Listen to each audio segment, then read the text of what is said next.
শালা, এই জন্যই তো বলতেছি মানে সরকার পুরো আসলে মুসলিম বিরোধী এক প্রকারের, মানে নাস্তিক। সবাইকে পবিত্র মাহে রমজানের শুভেচ্ছা জানাচ্ছি। আশা করছি তোমরা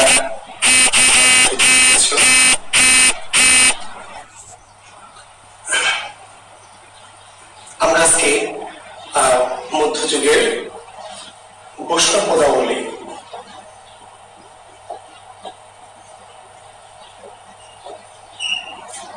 এই টপিকটি আলোচনা করব। ঠিক আছে, অর্থাৎ আমাদের মধ্যযুগের আমাদের আজকের সাহিত্যের যে টপিক সেটির নাম হচ্ছে বৈষ্ণব পদাবলী। ইব্রাহিম আদনান, আসসালামু আলাইকুম গুরু। ওয়ালাইকুম আসসালাম শিষ্য আদনান। আবু তালহা, তারপর রিয়াদ, আসসালামু আলাইকুম স্যার। ওয়ালাইকুম আসসালাম। সুফিয়া মনি, জাহিদ হাসান, হ্যাঁ সবার পক্ষ থেকে আমি নিয়ে নিলাম ওয়ালাইকুম আসসালাম ওয়া রাহমাতুল্লাহি ওয়া বারাকাতুহু। শুভ নববর্ষ স্যার। সত্যি আমাদের আজকের দুটো একই সাথে পবিত্র মাহে রমজান এবং নতুন বছর, বাংলা নতুন বঙ্গাব্দ। তোমাদেরকে পবিত্র মাহে রমজানের শুভেচ্ছা জানাচ্ছি এবং নতুন বছরের বাংলা নতুন বছরের শুভেচ্ছা জানাচ্ছি। এই রমজানের মধ্য দিয়ে তোমরা ত্যাগের মহিমায় উজ্জীবিত হয়ে ভোগের বাসনা ত্যাগ করে আমরা নিশ্চয়ই সিদ্ধি লাভ করব, অর্থাৎ পৃথিবীর যাবতীয় মোহ থেকে নিজেকে বিচ্যুত করে আত্মশুদ্ধি অর্জন করব এবং এই পথ দিয়ে আমরা কি একটি সফলতার পথে এগিয়ে যাব। আর আজকের এই বছরের প্রথম দিন, নববর্ষের প্রথম দিনে আমি কামনা করছি যে নিশ্চয়ই এই নতুন বছর তোমাদের জীবনে নতুন কিছু বয়ে নিয়ে আসুক, অর্থাৎ তোমাদের জীবনের যে পুরাতন জীর্ণতা, জীবনের যে অবক্ষয় কিংবা জীবনের যে না পাওয়া হতাশা, গ্লানি, সেগুলো মুছে গিয়ে যেন একটি নতুন জীবনের নতুন দিনের সূচনা হয় আর কি। তো সেই প্রত্যাশা রেখে সেই শুভকামনা জানিয়ে আমরা আজকে আমাদের ক্লাস শুরু করছি। আমরা গতদিন আমরা শ্রীকৃষ্ণ কীর্তন পড়িয়েছিলাম, তাই না? শ্রীকৃষ্ণ কীর্তন পড়িয়েছিলাম। আজকে আমরা কি পড়ছি? বৈষ্ণব পদাবলী।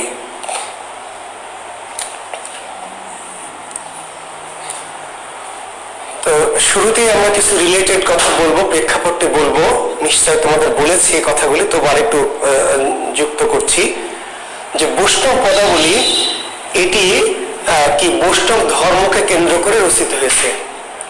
তাহলে বৈষ্ণব পদাবলী রচিত হয়েছে কোন বিষয়কে কেন্দ্র করে? বৈষ্ণব ধর্মকে কেন্দ্র করে, তাই মনে হচ্ছে তো? আর বৈষ্ণব ধর্মের বিষয় কি? রাধা কৃষ্ণের প্রেম লীলা, রাধা কৃষ্ণের প্রেম এবং লীলা। তাহলে বৈষ্ণব ধর্মের বিষয় রাধা কৃষ্ণের প্রেম লীলা, কাজে বৈষ্ণব পদাবলীর বিষয় কি? সেটিও রাধা কৃষ্ণের প্রেম এবং লীলা। তো এই বৈষ্ণব পদাবলী মূলত বৈষ্ণব ধর্মকে কেন্দ্র করে রচিত হয়েছে। আর বৈষ্ণব ধর্মের জনককে শ্রী চৈতন্য দেব। শ্রী চৈতন্য দেব সম্পর্কে আমরা একটু জানতে চেষ্টা করব, কারণ বৈষ্ণব পদাবলী বোঝাতে হলে আমাদের শ্রী চৈতন্য দেব সম্পর্কে একটু আলোচনা করতে হবে। তো সেখানে আমরা একটু শুরুতে এটা আলোচনা করে আমরা বৈষ্ণব পদাবলীতে যাব, ঠিক আছে?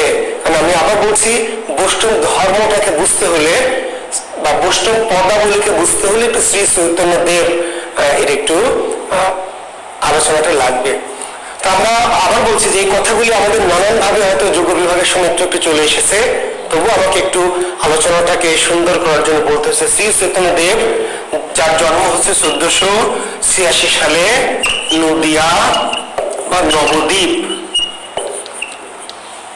শ্রী চৈতন্য দেবের জন্ম 1486 সালে কি 18 ফেব্রুয়ারি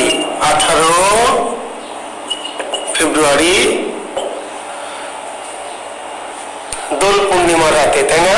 হ্যাঁ, শ্রী চৈতন্য দেবের জন্ম 1486 সালে নদিয়া বা নবদ্বীপে 18 ফেব্রুয়ারি দোল পূর্ণিমা রাতে, চন্দ্রগ্রহণের রাতে শ্রী চৈতন্যদেবের পিতার নাম ছিল জগন্নাথ মিশ্র। জগন্নাথ মিশ্র, মাতা ছিলেন শশী দেবী। শ্রী চৈতন্যদেবের পিতার নাম জগন্নাথ মিশ্র, পিতা জগন্নাথ মিশ্র, মাতা শচী দেবী। এবং একটি মজার তথ্য দিয়ে রাখি, শ্রী চৈতন্যদেবের পৈতৃক নিবাস কোথায়? সিলেটে। পৈতৃক নিবাস মানে এই যে জগন্নাথ মিশ্রের আদি বাড়ি ছিল কি? সিলেট। মনে থাকবে তাহলে শ্রী চৈতন্যদেবের জন্ম কোথায়? নদিয়া বা নবদ্বীপ, কিন্তু পৈতৃক নিবাস কোথায়? পৈতৃক নিবাস হচ্ছে সিলেট। বুঝতে পারলেন? সিলেটে। তো সিলেটের আছেন কিনা আমার শিক্ষার্থীরা কেউ, আমি জানি না, নিশ্চয়ই কেউ না কেউ আছেন। তো শ্রী চৈতন্যদেব তিনি সিলেটে জন্মগ্রহণ করেছেন, তো তার পৈতৃক নিবাস সিলেট। আচ্ছা, তো শচী দেবীর বাড়ি হচ্ছে নদিয়া বা নবদ্বীপ। তো জগন্নাথ মিশ্র সিলেট থেকে নবদ্বীপে গিয়েছিলেন, সেখানে গিয়ে শচী দেবীর সাথে তার প্রণয় হয় এবং বিবাহ বন্ধনে আবদ্ধ হন। আবু সাইদ লিখছে আমাদের বাড়ির পাশে, তাহলে তোমাদের বাড়িতে আমরা যাব, ঠিক আছে? হ্যাঁ, আব্দুল আহাদ। হ্যাঁ, সিলেটে এই যে আমাদের শ্রী চৈতন্যদেব যার কথা বলছি, যিনি বৈষ্ণব ধর্মের জনক, সে বৈষ্ণব ধর্মের জনক শ্রী চৈতন্যদেব যদিও জন্মগ্রহণ করেছেন নদী এবং নবদ্বীপে, কিন্তু শ্রী চৈতন্যদেবের আদি নিবাস বা কি পৈতৃক ভিটা কোথায়? সিলেট। জি, আচ্ছা। তাহলে শ্রী চৈতন্যদেব 1406 সালে 18 ফেব্রুয়ারি দোল পূর্ণিমা রাতে জন্মগ্রহণ করেছেন। তো এই শ্রী চৈতন্যদেবের ডাক নাম আসলে শ্রী চৈতন্যদেব প্রকৃত নাম শ্রী চৈতন্যদেব নয়। শ্রী চৈতন্যদেবের ডাক প্রকৃত নাম হচ্ছে বিশ্বম্ভর মিশ্র। বিশ্বম্ভর মিশ্র। শ্রী চৈতন্যদেবকে পিতামাতার নাম রেখেছিলেন বিশ্বম্ভর মিশ্র। তাহলে শ্রী চৈতন্যদেবের প্রকৃত নাম কি? বিশ্বম্ভর মিশ্র। বিশ্বম্ভর মিশ্র। ডাক নাম ছিল নিমাই। ডাক নাম কি? নিমাই। তবে তাকে হয়তো সিলেটের শ্রীহট্ট এর থেকে নাম, ঠিকই বলেছ, সিলেটের প্রকৃত নাম কিন্তু শ্রীহট্ট। সেখানে এই বৈষ্ণব ভক্তদের কিন্তু আখড়া ছিল আর কি। তো ডাক নাম নিমাই হলেও শ্রী চৈতন্যকে ডাকা হতো গৌরা বলে, গৌরাঙ্গ। শ্রী চৈতন্যকে ডাকা হতো কি বলে? গৌরাঙ্গ বা গোরা সাট। কেন? তার চেহারা ছিল সুন্দর, ফর্সা। গোরা মানে ফর্সা। শ্রী চৈতন্যদেবের প্রকৃত নাম ছিল বিশ্বম্ভর মিশ্র, তার ডাক নাম ছিল নিমাই, কিন্তু তাকে ডাকা হতো গৌরাঙ্গ বা গোরা। গৌরাঙ্গ মহাপ্রভু, হেমন্ত শঙ্কর দাস ঠিক বলেছেন। মহাপ্রভু তার উপাধি। শ্রী চৈতন্যের উপাধি কি? উপাধি মহাপ্রভু। তার ভক্তরা, তার শিষ্যরা তাকে ডাকতো মহাপ্রভু বলে। শ্রী চৈতন্যদেবের ভক্তরা বা শিষ্যরা তাকে কি বলে ডাকতো? ভক্ত বা শিষ্যরা শ্রী চৈতন্যদেবকে ডাকতো কি? মহাপ্রভু বলে, ঠিক আছে?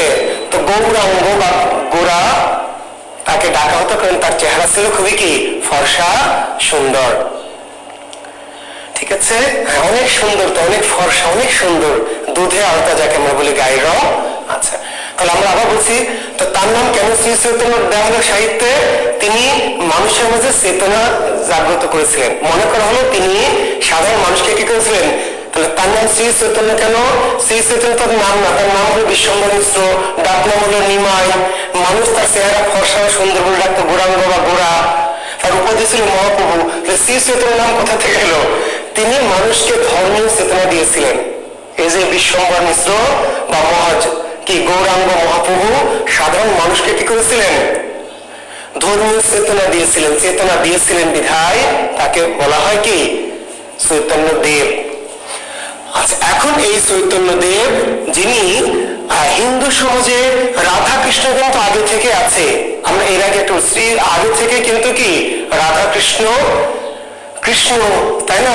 শ্রীমদ ভগবত গীতা কিংবা ভাগবত কিংবা রামায়ণ মহাভারত এই কৃষ্ণ কিন্তু হিন্দু ধর্মের একজন মহামানব, অনেক আগ থেকে এই কৃষ্ণ আছে।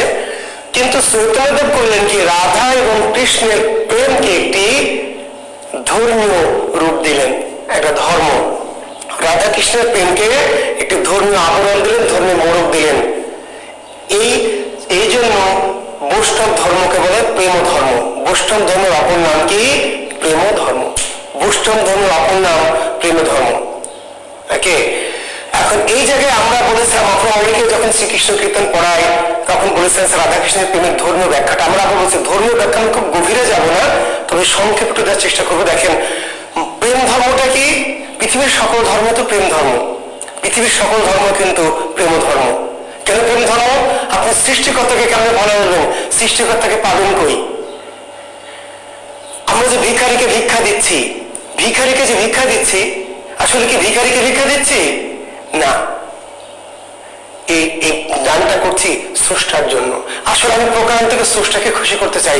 যেহেতু স্রষ্টা কোন উপহার নেন না, টাকা পয়সা নেন না, খাবার নেন। অনাহারীকে যখন খাবার দিচ্ছি, শীতার্তকে যখন বস্ত্র দিচ্ছি, তখন আমি আসলে ওই ব্যক্তিটাকে দিচ্ছি না, কাকে দিচ্ছি?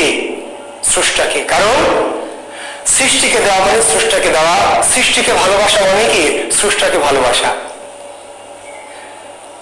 স্রষ্টা বললেন, আল্লাহ বললেন, তুমি আমার সৃষ্টিকে ভালোবাসো, তাহলে আর তুমি আমাকে ভালোবাসতে পারবে।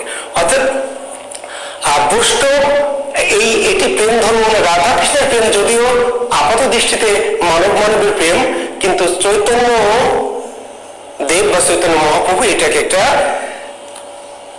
কি স্রষ্টার সাথে সৃষ্টির প্রেম। এখানে কৃষ্ণ হচ্ছে কি? কৃষ্ণ হচ্ছে পরমাত্মা। কৃষ্ণ ইজ ইকাল টু কি? পরমাত্মা। আর রাধা ইজ ইকাল টু জীবাত্মা। আমি আবার একটি কথা বলছি, যারা বৈষ্ণব ভক্ত নন, যারা সাধারণ হিন্দু কিংবা যারা মুসলমান কিংবা যারা অন্য ইহুদি খ্রিস্টান, তাদের এই ব্যাখ্যা গ্রহণ করার দরকার নেই ভাই। জ্ঞান কোনো কিছু গ্রহণ বর্জন করার দরকার নেই। জ্ঞান হচ্ছে জানা। বুঝতে পারলেন? আমাদের ধর্ম আছে যে জ্ঞান অর্জনে শুধু চীন দেশে যাও। তো চীন তো ইসলাম ধর্মের দেশ না, তাই না? চীন কি ইসলাম ধর্মের দেশ না? চীন হচ্ছে বৌদ্ধ ধর্মের দেশ। বলছে যে জ্ঞানের রাস্তায় আছে, সে আমার রাস্তায় আছে, বা আল্লাহ রাস্তায় আছে, আমাদের হাদিস আছে। তো জ্ঞান আপনি বিশ্বাস করার দরকার নেই। তত্ত্ব বা তথ্য বা বিশ্বাস অবিশ্বাস না। যে বিশ্বাস করবে সে বিশ্বাস করবে, সে হলো ভক্ত বা সে ধর্মের অনুসারী। আর আমরা হচ্ছে কি পাঠক, আমরা শ্রোতা, আমরা জ্ঞান নিতে এসেছি, জ্ঞান নিব, কোনো তত্ত্ব না, কোনো বিশ্বাস না। ক্লিয়ার? জি। তাহলে এটি হচ্ছে পরমাত্মার সাথে জীবাত্মার প্রেম, অর্থাৎ স্রষ্টার সাথে সৃষ্টির প্রেম। খুবই সিম্পল। পৃথিবীর সকল ধর্মেই স্রষ্টার সাথে সৃষ্টির প্রেম আছে। ঠিক আছে? জীবে প্রেম করে যেই জন, সেই জন সে বিশেষ ঈশ্বর। তো রাধা, এখন দেখেন একটা মজার বিষয়, কৃষ্ণের রাধা কেন বিবাহিত? রাধা বিবাহিত কেন বলেন তো? কৃষ্ণ যে প্রেম করবো অবিবাহিত হতে পারতো। এবং সকল বিবাহিত মেয়ের সাথে প্রেম কেন? প্রত্যেকটা মেয়ের একজন স্বামী আছে, প্রত্যেকটা মেয়ের একটা স্বামী আছে। সেই স্বামী হলো তার কি? পার্থিব স্বামী, পার্থিব স্বামী। আর কৃষ্ণ হলো তার কি? জগৎ স্বামী। স্বামী শব্দের অর্থ কিন্তু প্রভু। জানেন কি? স্বামী শব্দের অর্থ হচ্ছে প্রভু। স্বামী শব্দের অর্থ প্রভু। স্বামী শব্দের অর্থ প্রভু। তাহলে একজন হচ্ছে আপনার ওই যে সোলেমানের বাপ বা সকিনার বাপ, ময়নার বাপ, সে হলো আপনার স্বামী, সে হলো পার্থিব স্বামী। আর আপনার প্রকৃত স্বামী হচ্ছে ওই যে ঈশ্বর, প্রভু। তো রাধার স্বামী হচ্ছে আইহন, রাধার স্বামীকে আইহন। কিন্তু রাধার প্রকৃত স্বামী, জগৎ স্বামীকে কৃষ্ণ। আরেকটু সিম্পল করে বোঝায় যে আমার মা আমার বাবাকে ভালোবাসে, আমার মা আমার বাবাকে ভালোবাসে, কারণ বাবা তার কি? স্বামী, প্রভু। স্বামী শব্দের অর্থ প্রভু। এখন আমার মাকে আমার বাবাও ডাকছে, আবার তার আরেক স্বামী আল্লাহ ডাকছে। আমার মাকে আমার বাবাও ডাকছে, সৃষ্টিকর্তা ডাকছে, দুজনের স্বামী। এখন আমার মা কোন দিকে যাবে? কারটাকে সাড়া দিবে? আগে কারটাকে সাড়া দিতে হবে? আগে যে জগৎ স্বামী স্রষ্টার ডাকে। তার মানে কি তাহলে আমার বাবার ডাকে মা সাড়া দিবে না? অবশ্যই। এটিও তার স্বামী। এটা হলো পার্থিব স্বামী, অর্থাৎ স্বামী স্ত্রী, সেও স্বামী, তার সাথেও তার সম্পর্ক, কিন্তু আরেকজন হচ্ছে জগৎ স্বামী, মহাস্বামী। আমি আপনাদের ক্লাস নিতে আসবো এখন, ওকে, ক্লাস নিতে ঢুকবো, কিন্তু আমার যদি যে জগৎ স্বামী সৃষ্টিকর্তা যদি আমাকে ডাক দেয়, তাহলে আমি কি আপনাদের কাছে আসবো না তার ডাকে সাড়া দিব? কাজেই রাধাকে কৃষ্ণ যখন ডাকবে, তখন রাধা তার আইহন, তার শাশুড়ি, ননদ, পৃথিবীর কেউই তাকে আটকে রাখতে পারবে না। পরম প্রভু যখন ডাক দেবে, বাঁশি বাজবে তার, তখন আমাদের সকল কিছু তুচ্ছ। যখন আজান হবে, আজান, আপনি কাজ করছেন, গল্প করছেন, প্রেম করছেন, চুরি করছেন, যা খুশি তাই করেন, যখন স্রষ্টা ডাকবে আপনাকে, হাইয়া আলাস সালাহ, হাইয়া আলাস সালাহ, হাইয়া আলাল ফালাহ, হাইয়া আলাল ফালাহ, তখন আপনি কি কাজ করতে পারবেন? কোনো কাজ আপনার জন্য জায়েজ থাকবে না। কারণ স্রষ্টা যখনই ডাকবে আপনাকে, তখন আপনাকে তার পথে ধাবিত হতে হবে। এটি হচ্ছে সৃষ্টির সাথে স্রষ্টার প্রেম।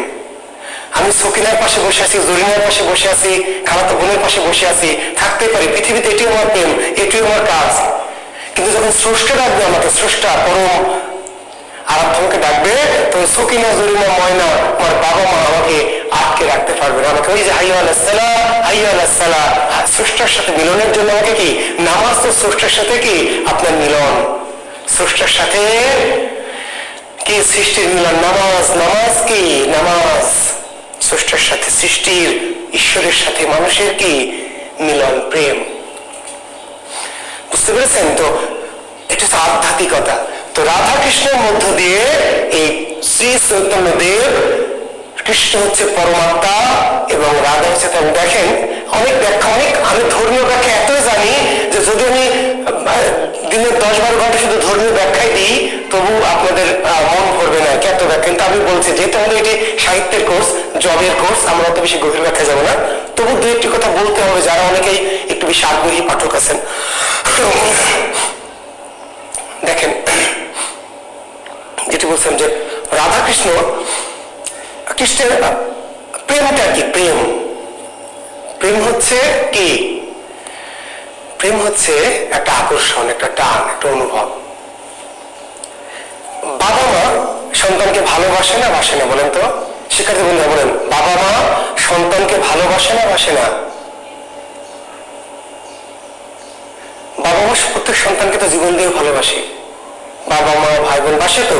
একটি মেয়েকে তার বাবা কি না ভালোবাসে, কত না প্রচন্ড ভালোবাসে, নিজে না খেয়ে তাকে খেতে দেয়, তাই না? নিজে পোশাক না কিনে মেয়েটাকে সুন্দর পোশাক কিনে দেয়, তাই না? মেয়ের জন্য একটা ভালো আসবাবপত্র কিনে দেয়। এই মেয়েটি বাবা মা তাকে এত ভালোবাসে, জীবনে চেয়ে ভালোবাসে। কিন্তু যখন ওই যে পাশের বাড়ির সোলাইমান কিংবা পাশের গায়ের সোলাইমান তাকে ডাক দেয়, তখন এই মেয়েটি বাবা মার ভালোবাসাকে মেয়েটিকে আটকে রাখতে পারে? কেন পারে না বলেন তো? ওই যে তার কৃষ্ণ, ওটাই তার কৃষ্ণ। যখন কৃষ্ণ ডাক দিবে, তখন বাবা মার ভালোবাসা, এত ভালোবাসা তুচ্ছ হয়ে যাবে তার। এই ছেলেটির হাত ধরে সে অনিশ্চিতের পথে চলে যাচ্ছে। অনিশ্চিত, কোথায় যাবে, কি করবে, কেন পড়বে, কোথায় যাবে, কেমনে থাকবে, কি খাবে, এই ছেলেটি খেতে দিতে পারবে কিনা, এত কিছুই সে জানে না। বাবা মা এত সুন্দর সোনা খাও, ময়না খাও, জান খাও, হ্যাঁ, তার এত কিছু খাওয়াচ্ছে, আদর করছে, ভালোবাসছে। বাবা মার ভালোবাসায় কি কোনো ঘাটতি আছে, কোনো কমতি আছে বলেন? কোনো ল্যাকিংস আছে? তাহলে কেন ওই মেয়েটি এত আদর ভালোবাসা পেয়েও ওই যে একজন কি অজানা অচেনা ছেলে ডাকা মাত্রই তাকে ভালো লেগে, তার বাবা মাকে তুচ্ছ করে, যে গোটা পৃথিবী একদিকে, তুমি একদিকে যান, আমি শুধু তোমার দিকে যাব। এটি প্রেম, ছোট প্রেম। এই এই এই কৃষ্ণ, এটি হচ্ছে তার কৃষ্ণ, এটি তার কি কৃষ্ণ। বাবা মাটাও ভালোবাসা। এই তো বেকার যুবক, তুই তো ভালোবাসায় বুঝিস না রে গাধা। বাবা মার ভালোবাসা, ভালোবাসা একটা ছোট ভালোবাসা, আর কৃষ্ণের ভালোবাসাটা পরম ভালোবাসা, পরম। কাজেই বাবা মা যতই ভালোবাসুক, যতই জীবন দিক, যত স্নেহ ভালোবাসা যতই ঢেলে দিক না কেন, ওই যে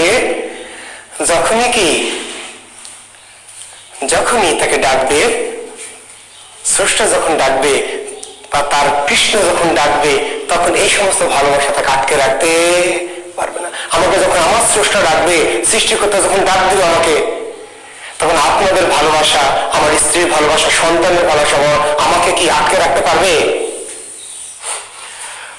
আচ্ছা, কৃষ্ণের বাঁশি সিম্বল। এখন যে আমরা বলছি বাঁশি বাজে, আসলে বাঁশি বাজে না, বাঁশি কাঁদে। পৃথিবীতে আমরা শান্তি পাই না কেন বলেন তো? পৃথিবীতে আমরা সুখ পাই না কেন? আপনি আলিয়াকে, আমি আলিয়া ভাটকে ভালোবাসি, আলিয়া ভাট আমাকে ভালোবাসে, কিছুদিন পরে দেখবেন শান্তি লাগছে না। আপনি ভাবছেন যে ওই মেয়েটি যদি ভালোবাসতো জীবন ধন্য হয়ে যেত, অমুক ছেলেটা, আসলে না। পৃথিবীতে কোথাও সুখ নাই, শান্তি নাই। কেন? কারণ আপনি তো আত্মা বিচ্ছিন্ন, আত্মা। স্রষ্টা একমাত্র মহাশান্তি কোথায়? স্রষ্টার সাথে আপনার আত্মা যখন মিশে যাবে, আপনার আত্মাটা হলো বিচ্ছিন্ন। স্রষ্টার আত্মা থেকে আপনার আত্মাটাকে বিচ্ছিন্ন করেছে। মানুষ ততক্ষণ শান্তি পাবে না যতক্ষণ না তার এই ক্ষুদ্র আত্মাকে স্রষ্টার আত্মার সাথে কি মিশিয়ে দিবে। আর ধর্মে এটাকে বলা হয় ফানাফিল্লা। এই বৈষ্ণব ধর্ম, আমাদের মুসলমান একটা ধর্ম আছে যার নাম কি সুফিজম, সুফিবাদ। এটি যেমন হিন্দু ধর্মের একটি শাখা, বৈষ্ণব ধর্ম রাধাকৃষ্ণের প্রেম জীবাত্মার সাথে পরবর্তী। ইসলামের কিন্তু আছে একটি শাখা, মূল ইসলাম না, ইসলামের একটি শাখা আছে সুফিজম, সুফিবাদ। আনাল হক, আনাল হক, আল্লাহু আল্লাহু আল্লাহু। আল্লাহর সাথে, স্রষ্টার সাথে আত্মাকে কি করা? আমার এই ছোট আত্মাটি কেন অতৃপ্ত? পৃথিবীতে যা কিছু, যার 100 কোটি টাকা, 1000 কোটি টাকা, 1 লক্ষ কোটি টাকা, সেও বেটা অসুখী। আমি অসুখী, আপনি অসুখী। কেন? পৃথিবীর কোন সম্পদে যার একটা বউ সে অসুখী, যার বউ নাই সে অসুখী, যার 100 বউ সে অসুখী, যার 1000 বউ। রাজা বাদশাদের ছিল, জানেন? জানেন? কৃতদাসের হাসি করবেন। রাজা বাদশাদের 1000 বউ, 1 লক্ষ বউ, এই রাজ্যের যত মেয়ে সবিতার বউ, চাইলে সবাইকে ভোগ করতে হবে, তবু অসুখী। আপনার বউ নাই, ভাবছেন একটা বউ পেলে কি সুখ হতো? যার একটা বউ আছে সে বাসে দূর, এই সারা বউ দুনিয়ার যত গন্ডগোলের মূল। কিংবা আছে 2-3টা বউ হলে ভালো তো। পৃথিবীর কোনো কিছুতে সুখ নাই, পৃথিবীর কোনো কিছুতেই সুখ নাই। কেন? আপনার আত্মাটা একটা পরম আত্মা থেকে বিচ্ছিন্ন হয়েছে। পৃথিবীতে তখনই সুখ পাওয়া যাবে যখন এই ক্ষুদ্র আত্মাটিকে ওই বৃহৎ আত্মার সাথে আপনি কি করবেন? মিশিয়ে দিতে পারবেন। এটির নাম হচ্ছে স্রষ্টার সাথে সৃষ্টির প্রেম, পরমাত্মার সাথে জীবাত্মার প্রেম। যখন আপনি তাহাজ্জুদে বিভোর হবেন, যখন আপনি নামাজে বিভোর হবেন, যখন আপনি কি জিকিরে বিভোর হবেন, জিকির, তখন আপনার এই আত্মাটা স্রষ্টার আত্মার সাথে মিশে যাবে। তখন আপনি ফানাফিল্লা হবেন। এর নাম প্রেম, এর নাম পরমাত্মার সাথে জীবাত্মার প্রেম। এটিকেই প্রতীক অর্থে, প্রতীক অর্থে বৈষ্ণব ধর্মে, হিন্দু ধর্মের প্রতীক অর্থে এই কৃষ্ণ হচ্ছে পরমাত্মা, স্রষ্টা, আর রাধা হচ্ছে আসলে পৃথিবীর সব মানুষ, রাধা। তো এই গভীর আধ্যাত্মিক তত্ত্ব বললাম আপনাদের, যে এটি বিশ্বাস অবিশ্বাস এটি ভিন্ন বিষয়, ক্লিয়ার? আমরা জানলাম। তো এখন এই রাধা কৃষ্ণের প্রেম লীলা নিয়ে বৈষ্ণব পদাবলী রচিত হয়েছে। বৈষ্ণব পদাবলীর 4 জন প্রধান কবি, 4 জন। বৈষ্ণব পদাবলীর প্রধান কবি, প্রধান শ্রেষ্ঠ কবি কয়জন? 4 জন। সে 4 জনের নাম কি? বিদ্যাপতি। প্রধান কবি 4 জন: বিদ্যাপতি, চণ্ডীদাস, জ্ঞানদাস এবং গোবিন্দ দাস। বৈষ্ণব পদাবলীর প্রধান ভক্ত কি?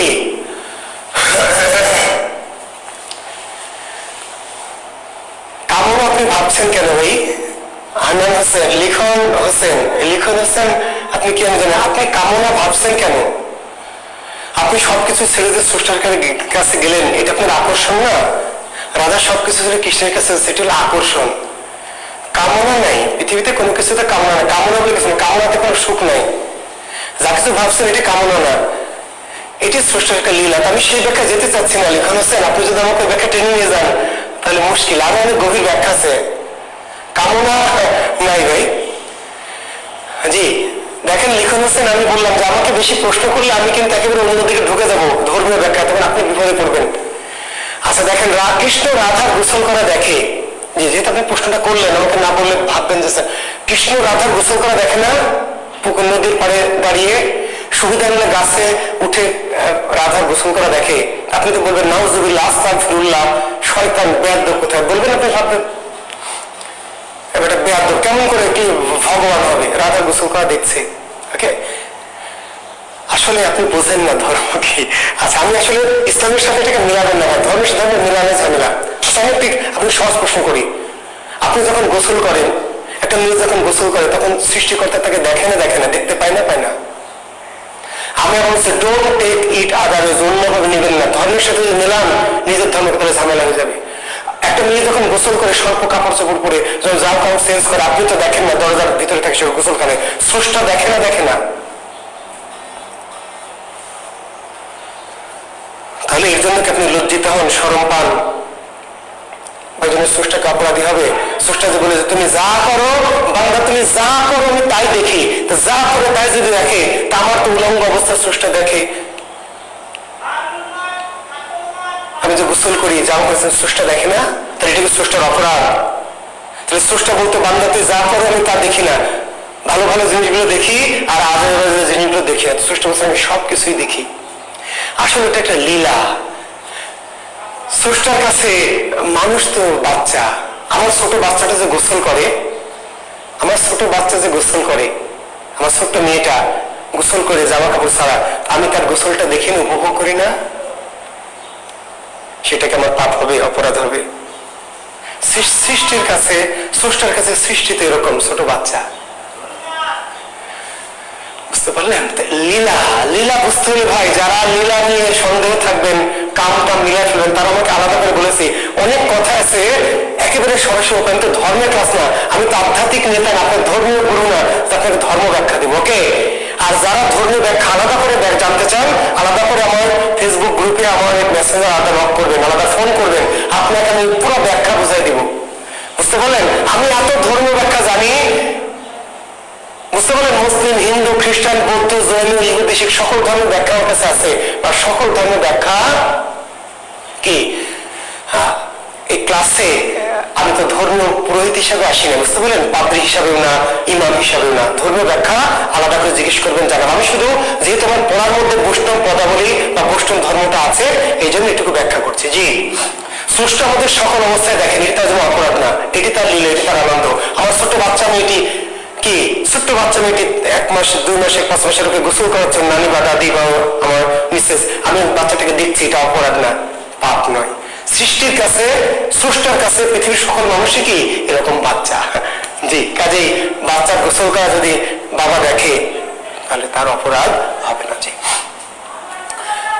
পজিটিভ ভাবতে, দৃষ্টিভঙ্গিটা পজিটিভ। দৃষ্টিভঙ্গি পাল্টান, আপনার জীবন পাল্টে যাবে। কেন বলা হয়? আপনার দৃষ্টিভঙ্গি বোঝেন না। পৃথিবীকে পজিটিভ ভাবেন, পৃথিবীর সবকিছুকে পজিটিভ, ইতিবাচক ভাবেন। ইতিবাচক ভাবলে পৃথিবীটা ইতিবাচক হবে। জি, থ্যাংক ইউ। তো বৈষ্ণব পদাবলীর জনক, এর নাম বিদ্যাপতি। লেখেন যে থ্যাংক ইউ। আর কোনো কোশ্চেন করবে না, ডোন্ট কি create any question. Thank you. Vaishnava পদাবলীর জনকের নাম লেখেন বিদ্যাপতি। বৈষ্ণব পদাবলীর জনককে বিদ্যাপতি। বৈষ্ণব পদাবলীর আদি কবির নাম কি? বিদ্যাপতি। বিদ্যাপতি কোথাকার কবি? বিদ্যাপতি মিথিলার কবি। মিথিলার কোন ভাষার কবি? মৈথিলি ভাষার কবি। তিনি ছিলেন শিব সিংহ নামক একজন রাজার সভাকবি। জি, প্লিজ। আমার পার্সোনাল গ্রুপটি তো আমি এই জন্যই খুলেছি। আমার পার্সোনাল গ্রুপ কেন খুলেছি জানেন? আপনাদের যাদের অনেক বেশি কোশ্চেন, তারা আমার পার্সোনাল গ্রুপটিতে কি করবেন? কোশ্চেন করবেন, আমি সহজ সলিউশন দেওয়ার চেষ্টা করব। জি, ধন্যবাদ। তাহলে এই বিদ্যাপতি আসলে বাঙালি কবি নন। বিদ্যাপতি কিসের কবি? মিথিলার কবি। মিথিলা কোন ভাষার কবি? মৈথিলি ভাষার কবি। তিনি ছিলেন সভাকবি, রাজকবি। কার সভাকবি? মিথিলা রাজা শিবসিংহ। বিদ্যাপতি কার সভাকবি? মিথিলা রাজা শিবসিংহ। মিথিলা রাজা শিবসিংহ। জি,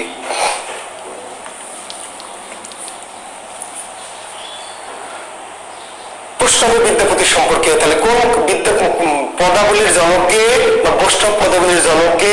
বিদ্যাপতি। বৈষ্ণব বিদ্যাপতি সম্পর্কে কোন কবি বাংলা ভাষায় সাহিত্য না লিখেও বাংলা সাহিত্যে স্থান লাভ করেছেন? বাংলা ভাষায় সাহিত্য রচনা না করেও, বাংলা ভাষায় সাহিত্য রচনা না করেও কি কোন সাহিত্যিক বাংলা সাহিত্যে স্থান করেছেন? তার মানে সহজ কথা যে বিদ্যাপতি আসলে মিথিলার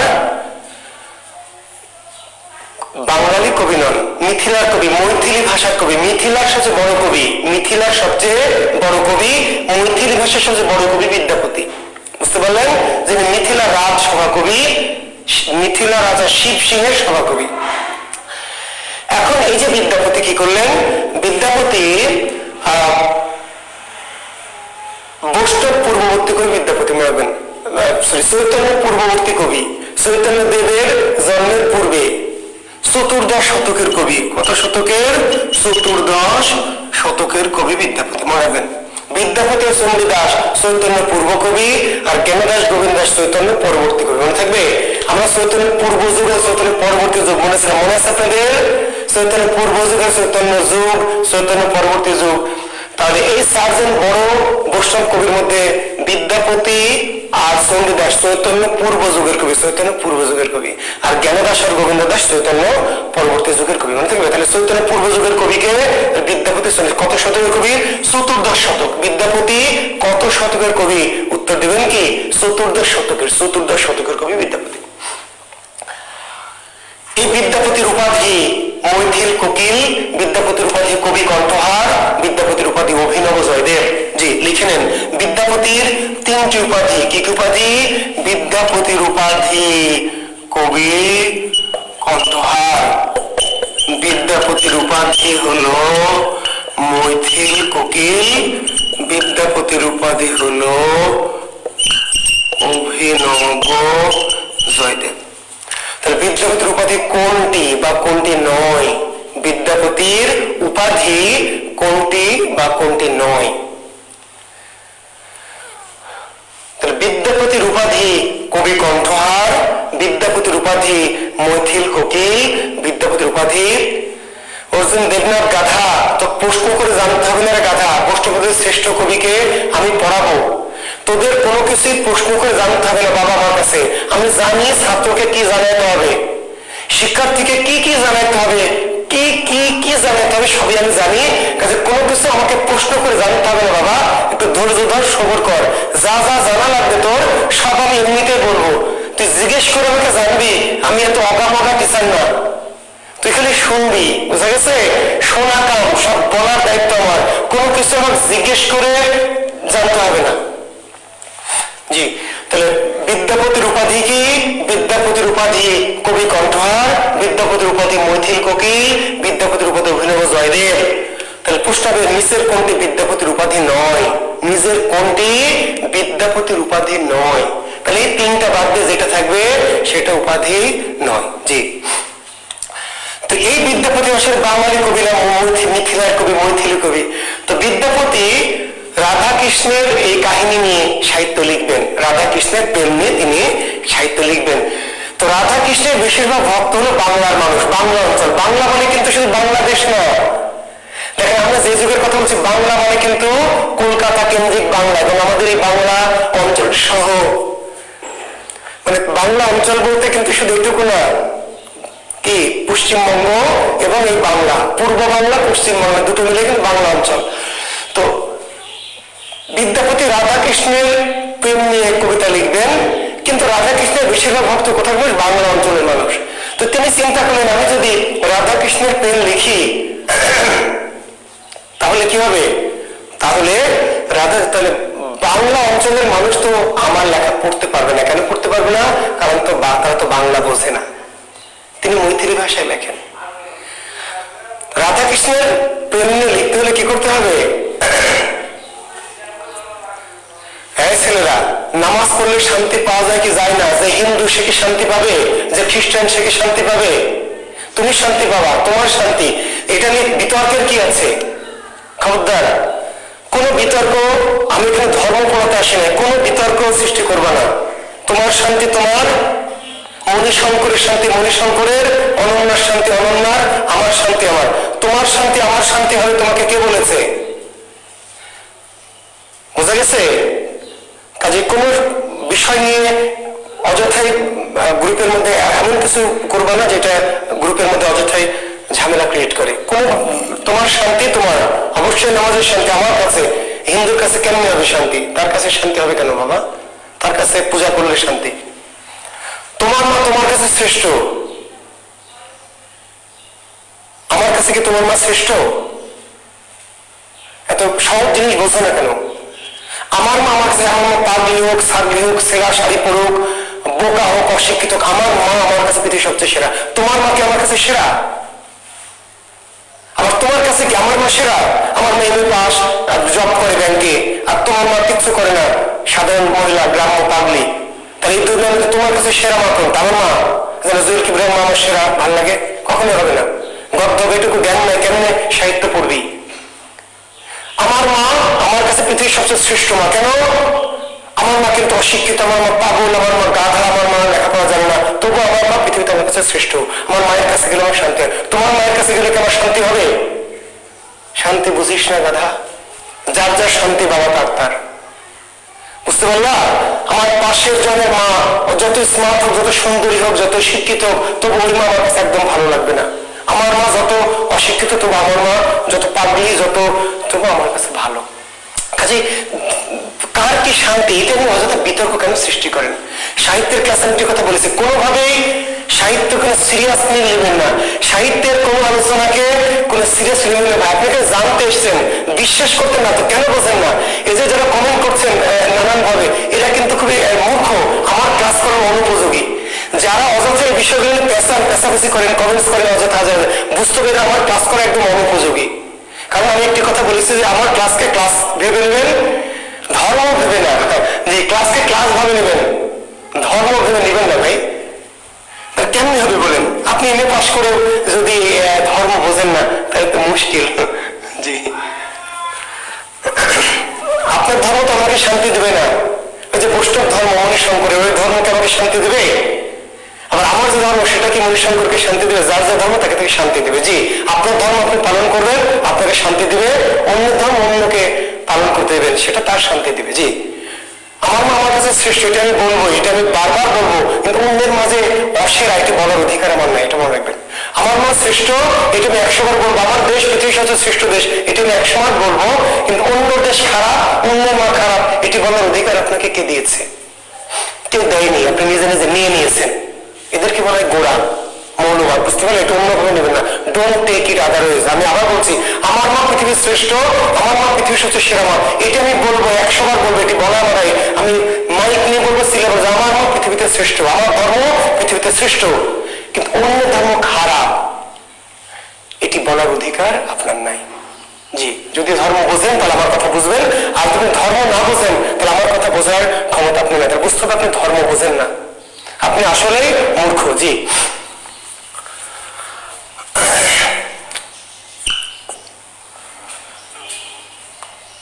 তো আমরা চলে যাচ্ছি। তাহলে চতুর্থ আমরা বলছিলাম যে তাহলে বিদ্যাপতি এখন রাধাকৃষ্ণের প্রেম নিয়ে কবিতা লিখবেন। তো লিখতে গিয়ে তিনি করলেন কি, তাহলে তিনি একটা বুদ্ধি বের করলেন। বুদ্ধিটা কি?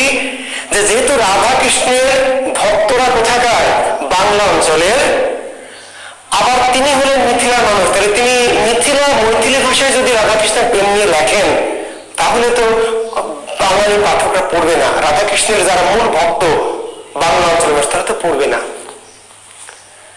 তাহলে ঝামেলা। তাহলে না পড়লে লিখে লাভ কি? আবার বাংলায় যে লিখবেন, তাহলে মিথিলার মানুষ বুঝতে পারবে না। কিন্তু বাংলায় লেখার সক্ষমতা বিদ্যাপতির পুরোপুরি নাই, কারণ তিনি, আমি ইংরেজি ভাষায় তো একটু একটু জানি, হিন্দিও জানি, কিন্তু হিন্দি ভাষায় কবিতা লিখতে পারবো? তখন তিনি একটা চালাকি করলেন। চালাকি করলেন কি? যে বাংলাতে লিখবেন, কিন্তু যেখানে যেখানে আটকে যাবেন, অর্থাৎ বাংলা মৈথিলি ভাষাকে মিশিয়ে একটা নতুন ভাষা বানালেন। আসলে এটা একটা কৌশল। তিনি কি করলেন? বৈষ্ণব পদাবলী লেখার জন্য বাংলার সাথে মৈথিলি ভাষাকে জোড়া লাগালেন। যেখানে যেখানে বাংলা পারেন বাংলা, যেখানে বাংলা তার বুঝতে সমস্যা, সেখানে মৈথিলি, এইভাবে যুক্ত করে দিলেন। বুঝতে পারলেন? একজন অনুবাদ ধরেছে যে লোকটি গেল তো গেল, এমন ভাবে গেল আর ফিরে এলো। ইংরেজিতে বলতো the man went to went, এমন ভাবে went R did not come back। তো কেন? তো ওই যে বাংলা তো বোঝে না। ব্যাংকটি মক মক করছে, এর অনুবাদ কি? তো অনুবাদ the frog is mock mocking, the frog is কি? mock mocking, মানে মক মক করে ইংরেজিতে আমি জানি না, তাহলে কি করবো? ব্যাংকটি মক মক করছে, the frog is mock mocking। বুঝতে পারছেন? জি, তার মানে এখানে ঘটনা হচ্ছে তিনি করলেন কি, বাংলা অঞ্চলের মানুষ যেহেতু রাধাকৃষ্ণের ভক্ত, কাজে তিনি রাধাকৃষ্ণের ভক্তদের নিয়ে কবিতা লিখবেন। তো বাংলায় না লিখলে তো তারা বুঝবে না। তো বাংলায় যে লিখবেন, বাংলা ভাষা তো তার পুরোপুরি জানা নাই, সব তিনি জানেন না। তো বাংলার সাথে মৈথিলাকে যুক্ত করলেন, বাংলাও লিখলেন। আর যেখানে যেখানে তিনি বাংলা বোঝেন না বা বাংলা শব্দ তার জানা নাই, শব্দভান্ডার, সেখানে তিনি মৈথিলি ভাষাকে মিশিয়ে দিয়ে জোড়া লাগে একটা নতুন সংকর ভাষা সৃষ্টি করলেন। একে বলা হয় কৃত্রিম কবি ভাষা, যার নাম হলো ব্রজবুলি। খুবই গুরুত্বপূর্ণ প্রশ্ন রিটেন এবং পিলের জন্য, অত্যন্ত গুরুত্বপূর্ণ প্রশ্ন রিটেন এবং পিলের জন্য, যে ব্রজবুলি কি? ব্রজবুলি একটি কৃত্রিম কবি ভাষা। ব্রজবুলি একটি কৃত্রিম কবি ভাষা।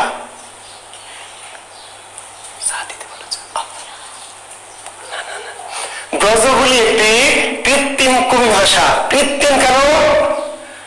রিটেনের জন্য ব্যাখ্যা দিচ্ছি কৃত্রিম, তার মানে এই ভাষাটি কৃত্রিম এই জন্য যে আসলে ভাষা তো কৃত্রিম না, ভাষা স্বয়ংভূভাবে তৈরি হয়। ভাষা কিন্তু স্বয়ংভূভাবে কি হয়? তৈরি হয়, বিবর্তিত নিজে নিজে। কিন্তু এই ভাষাটি মানুষ বানানো। মানুষ কিন্তু ভাষা তৈরি করতে পারে না, মানুষ কিন্তু ভাষা বানাতে পারে না। ভাষা স্বয়ংভূভাবে কি তৈরি হয়।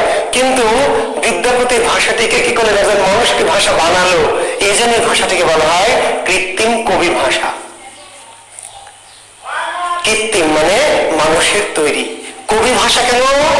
কৃত্রিম কবি ভাষা, কবিতা লেখার ভাষা। পৃথিবীতে একটি ভাষা, আমি জানি না আর কোনো আছে কিনা, আমার জানা মতে পৃথিবীতে একটি ভাষা যার জন্ম হয়েছে কবিতা লেখার জন্য।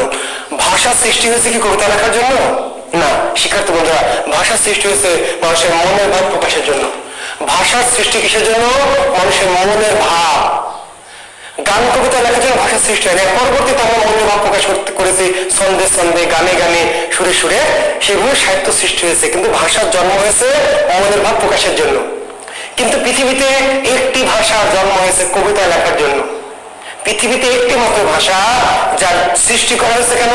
কবিতা লেখার জন্য। এই জন্য এই ভাষাটিকে বলা হয় কবি ভাষা। কি ভাষা? কবিদের ভাষা বা কবিতা লেখার ভাষা। তাহলে ব্রজবুলি কি? একটি কৃত্রিম কবি ভাষা। কোন কোন ভাষার মিশ্রণ? Bangla plus Maithili, Bangla plus Maithili. তাহলে ব্রজবুলির জনককে? বিদ্যাপতি। বৈষ্ণব পদাবলীর জনককে? বিদ্যাপতি। বৈষ্ণব পদাবলীর আদি কবিকে? বিদ্যাপতি। বৈষ্ণব পদাবলীর প্রথম কবি বিদ্যাপতি, বৈষ্ণব পদাবলীর আদি কবি বিদ্যাপতি, বৈষ্ণব পদাবলীর জনক বিদ্যাপতি, ব্রজবুলি ভাষার জনক বিদ্যাপতি। মনে থাকবে, এত কথা বললাম।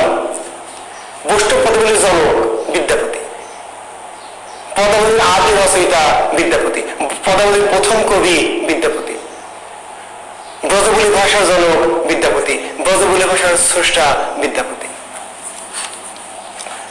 তাহলে বিদ্যাপতি কিন্তু বাংলায় তাহলে পদাবলী লিখলেন না। বিদ্যাপতি কিন্তু বাংলায় পদাবলী লিখলেন না। বিদ্যাপতি পদাবলী লিখলেন কোন ভাষায়?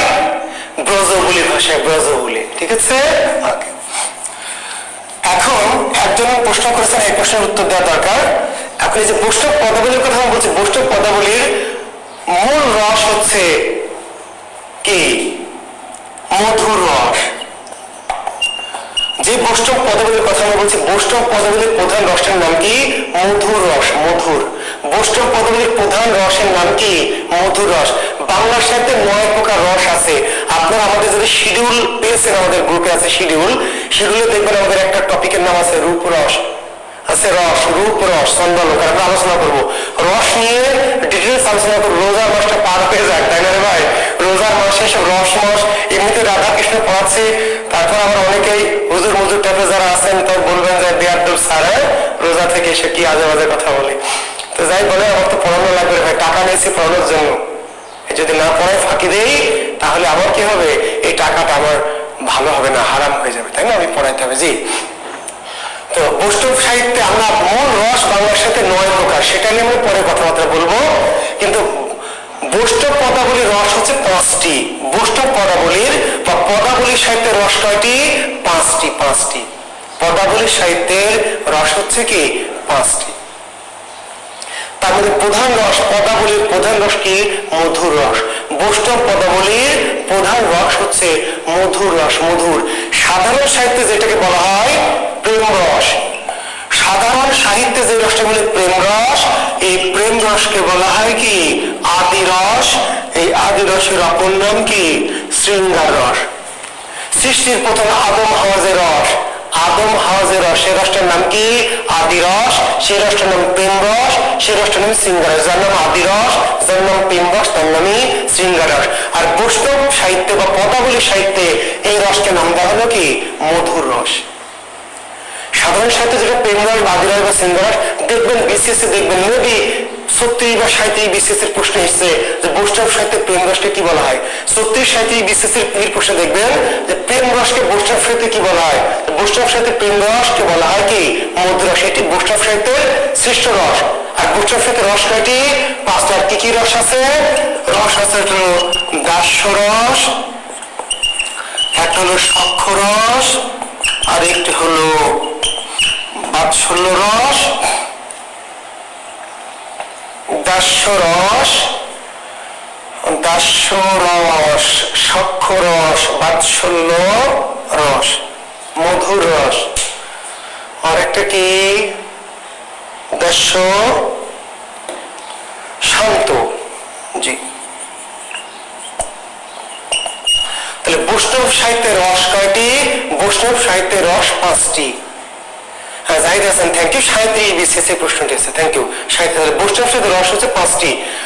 বৈষ্ণব সাহিত্যের রস কয়টি? 5টি। রস 5টি। বৈষ্ণব সাহিত্যের মূল বা প্রধান রস কোনটি? মধুর রস। জি, আর অন্যান্য রস আছে একটা দাস্য রস, সখ্য রস, বাৎসল্য রস, শান্ত রস। দাস্য, ওই যে দাস, আমি তোমার কি দাস, স্রষ্টার দাস। জি, কৃষ্ণের দাস। রাধা মাঝে মাঝে কৃষ্ণের কি দাস, আমি তোমার দাস, আমাকে দাসী হয়ে তোমার পায়ে নিও, আমি তোমার দাসী। স্ত্রীকে স্বামীর বলে না বলে পায়ের নিচে বেশ কেন দাসী বলা হয় বৈষ্ণব সাহিত্যে, যে স্ত্রী হলো স্বামীর কি দাসী পদতা দাস। সখা বা সখা, স্ত্রী আমার কি সখা, প্রেমিকা সখা, রাধা বা কৃষ্ণের সখা, বন্ধু। বাৎসল্য রস, যে বাচ্চা, আসলে যে পরমাত্মা সৃষ্টি স্রষ্টা, তার কাছে সৃষ্টি কি বাচ্চা, বাৎসল্য। স্রষ্টার যে আমাদের প্রতি ভালোবাসা, সেটা হলো বাবা যে সন্তানকে ভালোবাসে সেরকম বাৎসল্য রস। স্নেহ, শান্ত রস, এই প্রেমের মধ্যে শান্তি পাওয়া যায়। স্রষ্টার সাথে সৃষ্টির প্রেমের মধ্যে একটা শান্তি আসে, শান্তি, এর নাম শান্ত রস। তাহলে বৈষ্ণব সাহিত্যের রস কয়টি? 5টি। রস হচ্ছে 5টি। প্রধান রস মধুর রস, এর বাইরে আরো 4টি রস বৈষ্ণব সাহিত্যে আছে। দাস্য রস, দাসীর মতো সেবা করবে। জি, স্রষ্টার সেবা করবে বা স্বামীর সেবা, স্বামী ভাবলে স্বামী, জগৎ স্বামী ভাবলে জগৎ স্বামী, যে সেবা করবেন দাসীর মতো, দাস্য রস। আবার কিন্তু বন্ধু, আপনি স্বামীর আবার কি বন্ধু। জি, স্বামী মোস্তফা গাথা, রস তো বোঝালাম রে গাধা, রসের আলোচনা করবো রে গাধা, দেখ আমাদের শিডিউলে রস আছে রে গাধা, তখন আমি রসের ডিটেলস আলোচনা করব। আমাদের শিডিউলে বলেছি তো রে গাধা, স্বামী মোস্তফা গাধা, স্বামী মোস্তফা। আমাদের শিডিউলে শুধু একটা ক্লাসই আছে রস। আমি তো আজকে রস পড়াচ্ছি না ভাই, আমি আজকে বৈষ্ণব পদাবলী পড়াচ্ছি।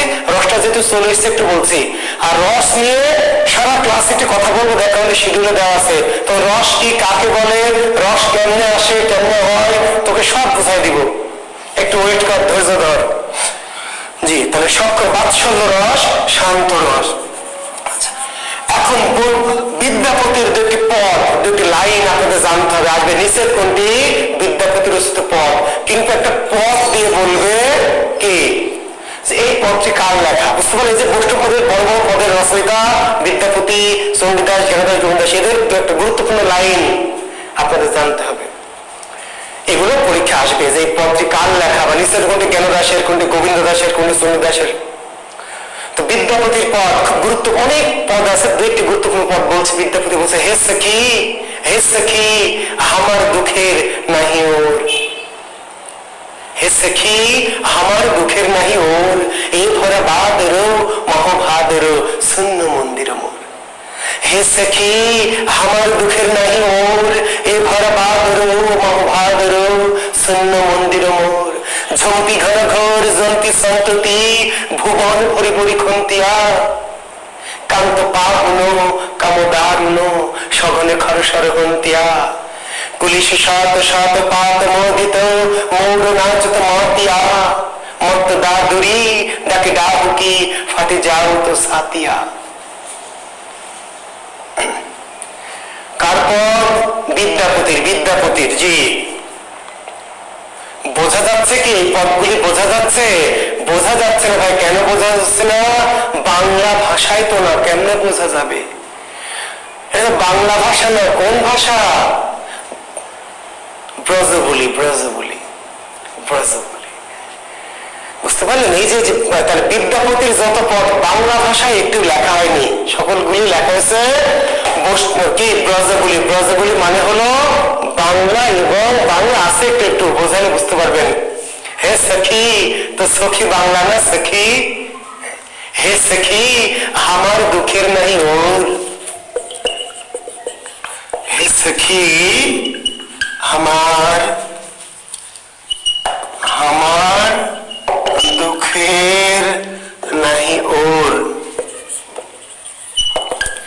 এ ভরা ভাদ্র মহাভাদ্র শূন্য মন্দির মোর। হে সখী আমার দুঃখের নাহি ওর, দুঃখ বোঝেন না দুঃখ, সখী বোঝেন না সখী, বোঝেন তো? হে সখী আমার দুঃখের নাহি ওর, এ ওর মিথিলার শব্দ, মিথিলার ওর মানে শেষ। কবি হয়তো শেষ এই শব্দটি জানতেন না। হে সখী আমার দুঃখের নাহি শেষ, বাঙালি কবি বলতে সখী আমার দুঃখের নাই কোনো শেষ। কিন্তু শেষ এই শব্দটি বিদ্যাপতি শব্দ ভান্ডারে ছিল না, বুঝতে পারলেন? ওই যে the bang the frog is mock mocking, আমার যেমন মক মকিং এর ইংরেজি আমার কি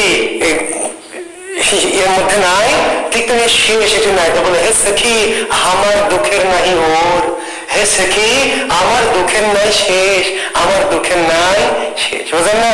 কি বোঝেন না? তোরা কি যে বোঝেন না, আমি তো তাই বুঝি না রে ভাই, ভাইরা আমার, বোনের আমার। হে সখী, হে সখী আমার দুঃখের, আমার বোঝেন আমার, জি আমার দুঃখের নাই শেষ।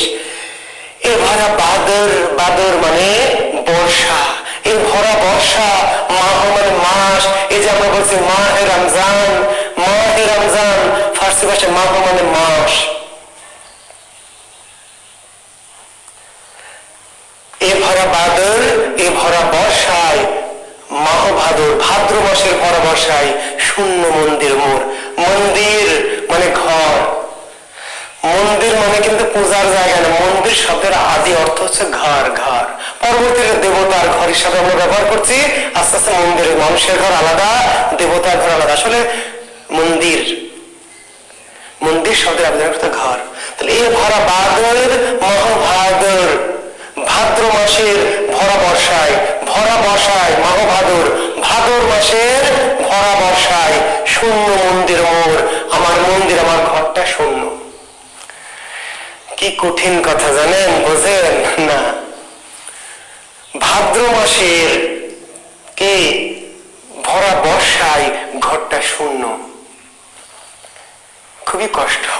অন্য দিনে ঘর শূন্য মেনে নেওয়া যায় অন্য মাসে, কিন্তু ভাদ্র মাসের ভরা বর্ষায় ঘর শূন্য এটা মেনে নেওয়া যায় না। বর্ষাকে বলে বিরহের ঋতু, বর্ষা ঋতু। দেখবেন রবীন্দ্রনাথের অনেক কবিতা বর্ষা নিয়ে। পৃথিবীর শ্রেষ্ঠ বিরহের সাহিত্যের নাম কি জানেন? কেউ লিখতে পারবেন দেখি? আজকে তো কিছু লেখেননি, খালি আজে বাজে কথাই লিখে যাচ্ছেন সারাদিন, কাজের কথা লেখেন। পৃথিবীর শ্রেষ্ঠ বিরহমূলক সাহিত্য কোনটি? পৃথিবীর শ্রেষ্ঠ বিরহমূলক সাহিত্য কোনটি লেখেন দেখি। খালি অযথাই তো খালি এটা ওটা লিখে যাচ্ছেন, আজে বাজে যা দরকার নাই। পৃথিবীর শ্রেষ্ঠ বিরহমূলক সাহিত্যের নাম কি? শ্রেষ্ঠ বিরহের কাব্য বলা হয় কোনটিকে?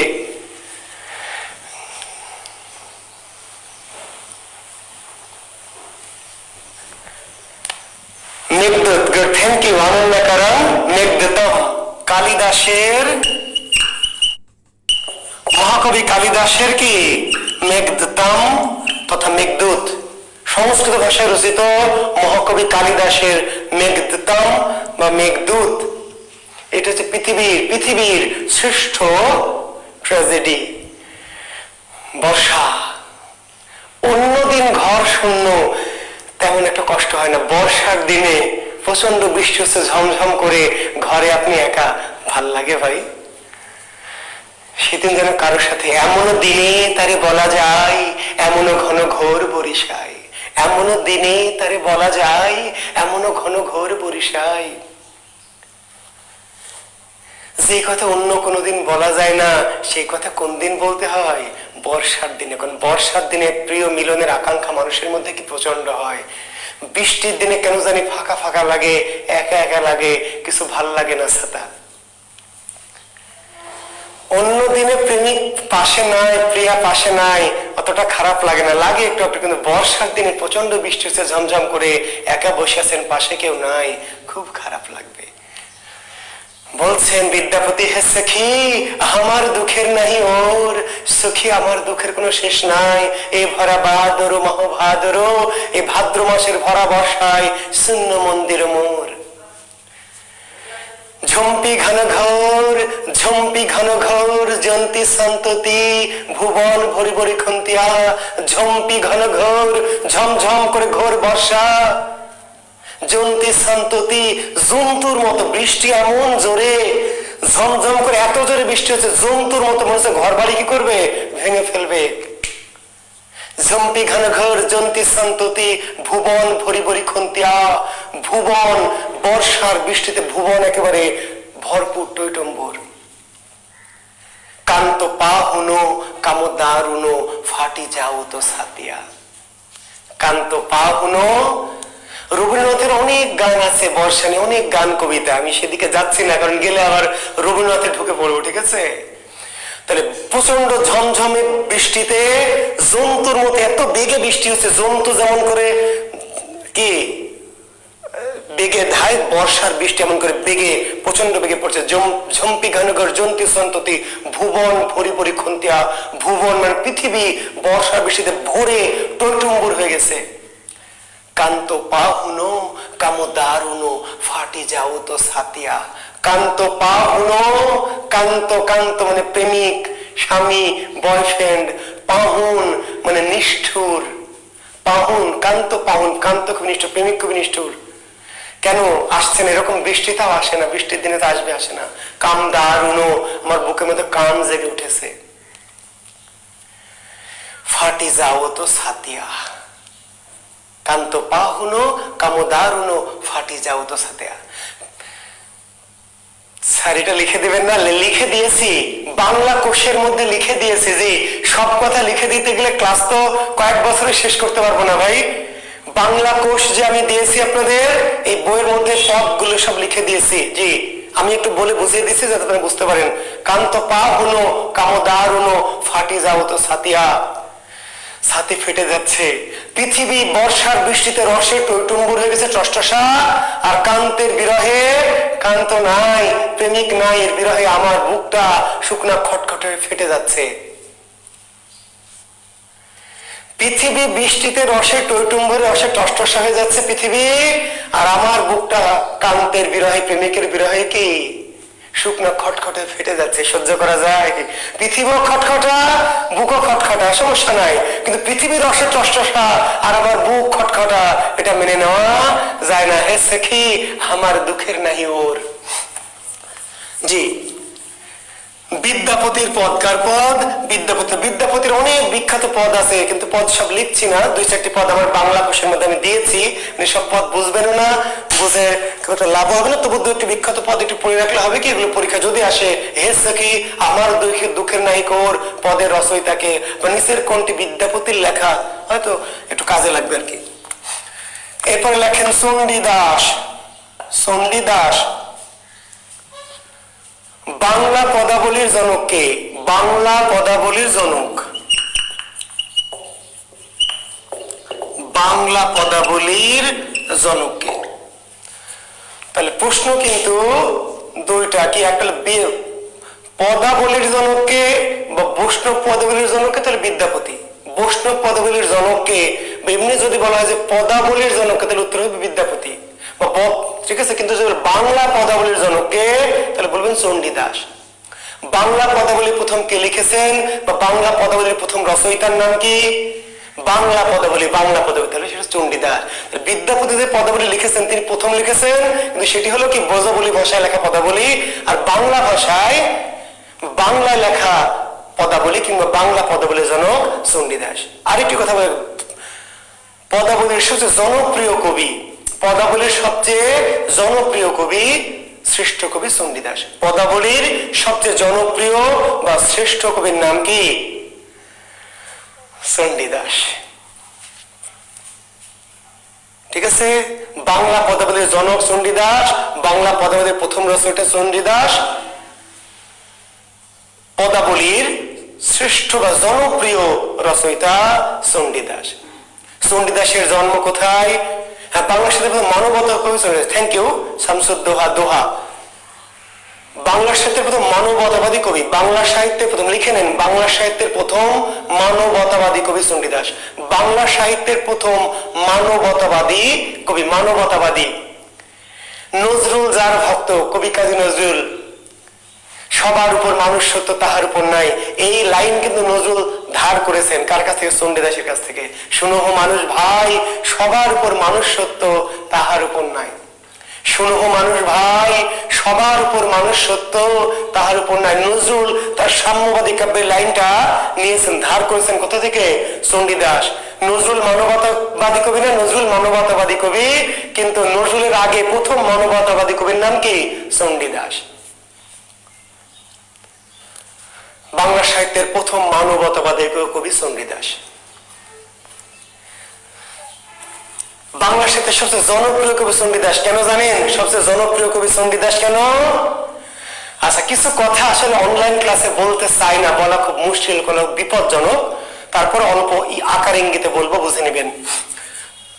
বাংলা সাহিত্যে এই যে শুনতেন, এই যে বিদ্যাপতির যে পদ, এটা আপনি জানেন না, কোনোদিন শুনেননি, নাই। জ্ঞানদাস গোবিন্দ দাসেরও পদগুলি বাংলা ভাষায় নাই।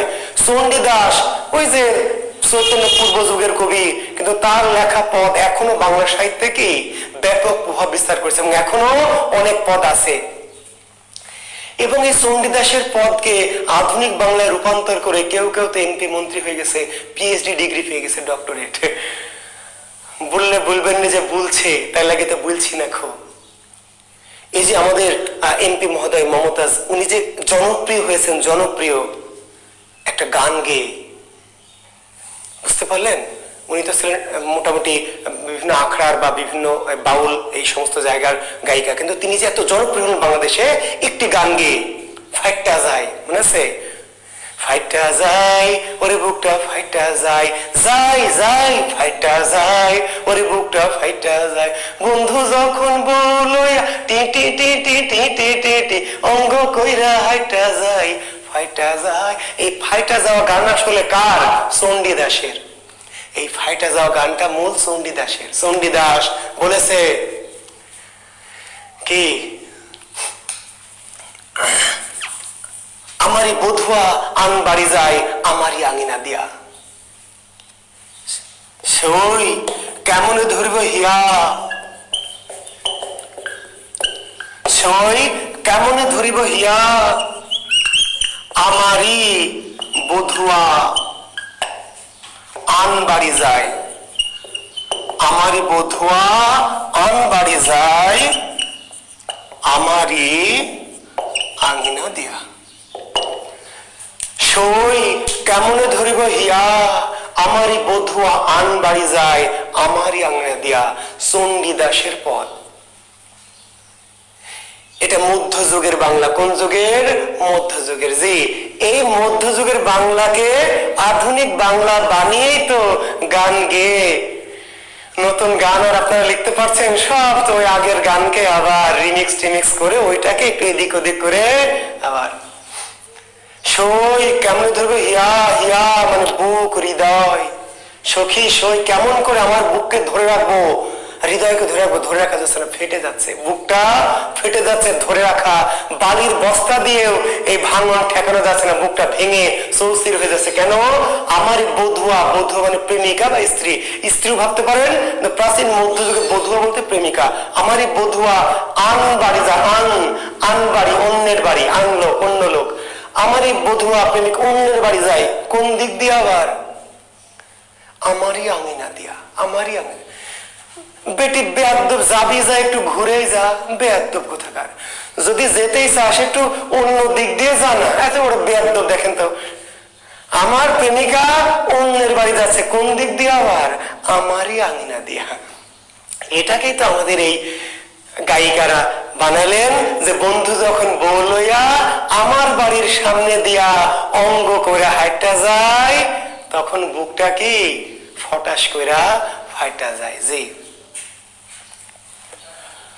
চণ্ডীদাস বাংলা সাহিত্যের সবচেয়ে জনপ্রিয় কবি। তার যে গান, তার যে কবিতা এখনো আধুনিক যুগেও কি নানান গানের মধ্য দিয়ে, কবিতার মধ্য দিয়ে, এমনকি রবীন্দ্রনাথ, নজরুল থেকে শুরু করে অনেক কবিদের গান কবিতায় এই চণ্ডীদাসের কি কথা আছে। এবং চণ্ডীদাস নিজে কিন্তু একজন প্রেমিক, জানেন কি? এবার চণ্ডীদাসের ব্যক্তিগত কথা, চণ্ডীদাস ছিলেন বাসুলি দেবীর ভক্ত। চণ্ডীদাস ছিলেন বাসুলি দেবীর ভক্ত। বাসুলি আসলে চণ্ডী, চণ্ডী দেবীর অপর নাম দেবী বাসুলি। আমরা মঙ্গল কাব্যে যাবো আগামী ক্লাসে। চণ্ডী দেবী, দেবী চণ্ডী মনে আছে? চণ্ডী মঙ্গল কাব্যে যে দেবী চণ্ডী, এই চণ্ডী দেবীর অপর নাম বাসুলি। এই বাসুলির ভক্ত ছিলেন চণ্ডীদাস। বাসুলির ভক্ত, তিনি ছিলেন পুরোহিত। তিনি ছিলেন কি পুরোহিত। বাসুলি মন্দির, এই বাসুলি মন্দিরের ছিলেন পুরোহিত। এই বাসুলি মন্দিরে পুরোহিতগিরি করতে গিয়ে রানী নামক একজন নারীর সাথে, মেয়ের সাথে তার কি সম্পর্ক হয়। রানী, যাকে বলা হয় রজকিনী, যাকে বলা হয় কি রজকিনী। বুঝতে পারলেন? এই চণ্ডীদাস বাসুলি দেবীর ভক্ত, বাসুলি মন্দিরে পুরোহিতের কাজ করতেন। কিন্তু তিনি রানী নামক একজন মেয়ের প্রেমে পড়ে যান এবং তখন থেকে সমাজচ্যুত করা হয়। পুরোহিত হয়ে প্রেমকে নিষেধ করবে, বাধা দিবে, তা না বেয়াদ্দবার প্রেম করেছে নিজেই। তখন থেকে সমাজচ্যুত করা হয়, মন্দির থেকে বের করে দেওয়া হয়। তখন তিনি রজকিনীর জন্য পথে নেমে আসেন। তো এই চণ্ডীদাস আর রজকিনীর প্রেম নিয়ে অনেক কাহিনী আছে, কিংবদন্তি আছে। চণ্ডীদাস আর রজকিনী। জি, তো এখন এই চণ্ডীদাস জন্ম কোথায়? বীরভূমের নানুর গ্রাম। চণ্ডীদাসের জন্ম কোথায়? বীরভূম। চণ্ডীদাসের জন্ম বীরভূমের নানুর গ্রাম, নানুর বা কোনো কাছে নান্নুর। চণ্ডীদাসের জন্ম কোথায়? বীরভূম জেলার নান্নুর গ্রামে। চৈতন্য পূর্ব কবি, চৈতন্য পূর্ব কবি। কোন শতকের কবি? তাহলে বলবেন চতুর্দশ শতকের কবি। চণ্ডীদাস কোন শতকের কবি? চতুর্দশ শতকের কবি, চৈতন্য পূর্ব যুগের কবি। জন্ম কোথায়? বীরভূম জেলার নান্নুর গ্রামে। জি, তো চণ্ডীদাসের এরকম বেশ কিছু পদ আছে। সইকে বা শুনাইলো শ্যাম নাম, জি, মরমে পশিল গো, অনেক এরকম অনেক পদ চণ্ডীদাসে আছে, দেখবেন।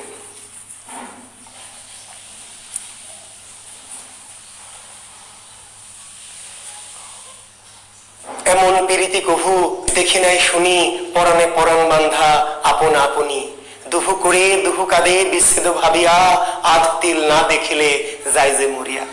বুঝতে পারলেন পদ? আচ্ছা, আমরা এবারে পড়ব জ্ঞানদাস।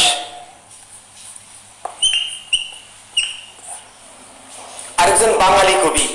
চারজন কবির মধ্যে দুজন বাঙালি আর দুজন কি অনন্য কারণ লিখছেন ধোপানি। হ্যাঁ, ঠিকই বলেছেন, রজকিনী ছিল ধোপানি, নিম্ন বর্ণের ধোপানি। তার প্রেমে পড়েছিল চণ্ডীদাস। রজকিনী নামক ধোপানির প্রেমে পড়ার অপরাধে তাকে সমাজচ্যুত করা হয় এবং জাতিচ্যুত করা হয়। আমাদের আরেকজনটা চণ্ডীদাস, জ্ঞানদাস, গোবিন্দ, চারজন কবি বলেছি। দুজন চৈতন্য পূর্ব যুগের, দুজন পরবর্তী যুগের, মনে আছে? এর মধ্যে দুজন বাঙালি কবি, দুজন ব্রজবুলি ভাষার কবি। চণ্ডীদাস আর জ্ঞানদাস বাঙালি কবি। চণ্ডীদাস আর জ্ঞানদাস কি বাঙালি পদকর্তা, বাঙালি পদকর্তা। আর বিদ্যাপতি আর গোবিন্দ দাস ব্রজবুলি ভাষার পদকর্তা। তাহলে আরেকজন বাঙালি পদকর্তা জ্ঞানদাস। জ্ঞানদাসের পদগুলি পরীক্ষা দেবেন বিসিএস এ। কেন জানি জ্ঞানদাসের পদগুলি আসে বিসিএস সালের কোশ্চেন, দেখবেন জ্ঞানদাসের পদ। রূপ লাগি আখি ঝুরে গুণে মনোভর, প্রতি অঙ্গ লাগি কান্দে প্রতি অঙ্গ মোর, হিয়ার পরশ লাগি হিয়া মোর কান্দে, পরাণ প্রীতি লাগি থির নাহি বান্দে। রূপ লাগি আখি ঝুরে গুণে মনোভর, প্রতি অঙ্গ লাগি কান্দে প্রতি অঙ্গ মোর। রূপ লাগি আখি ঝুরে গুণে মন ভোর,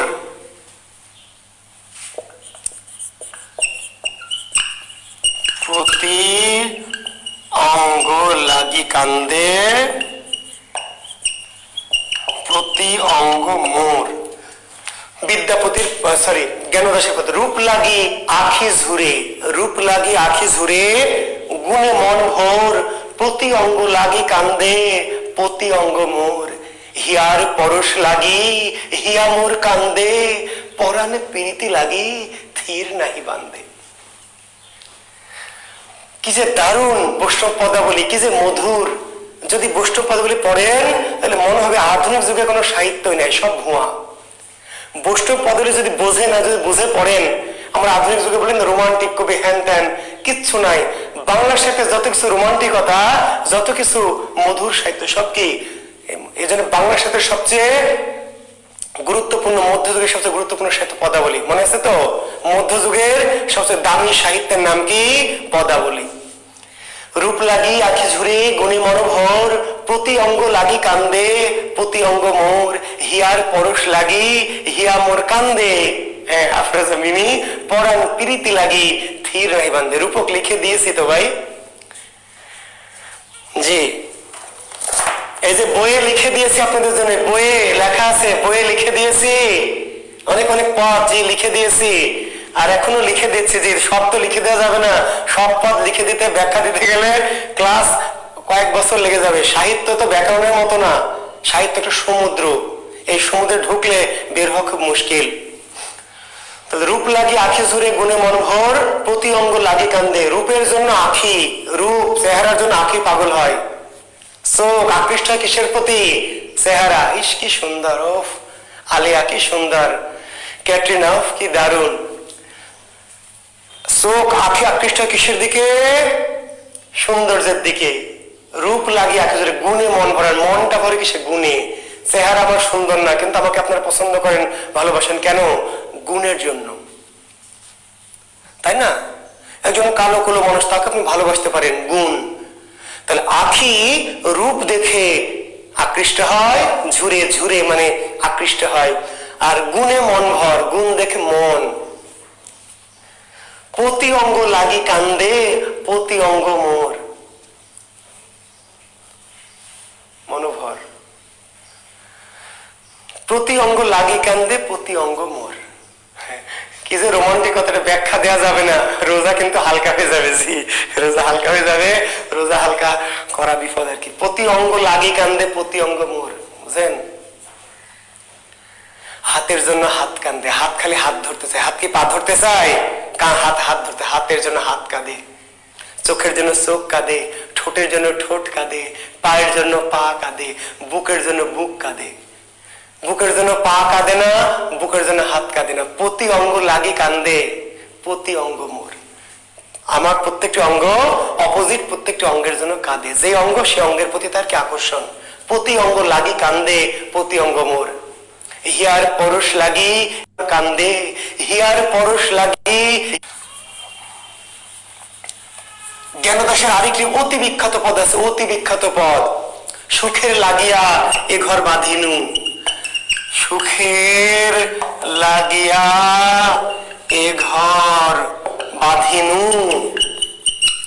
অনলে উড়িয়া গেল।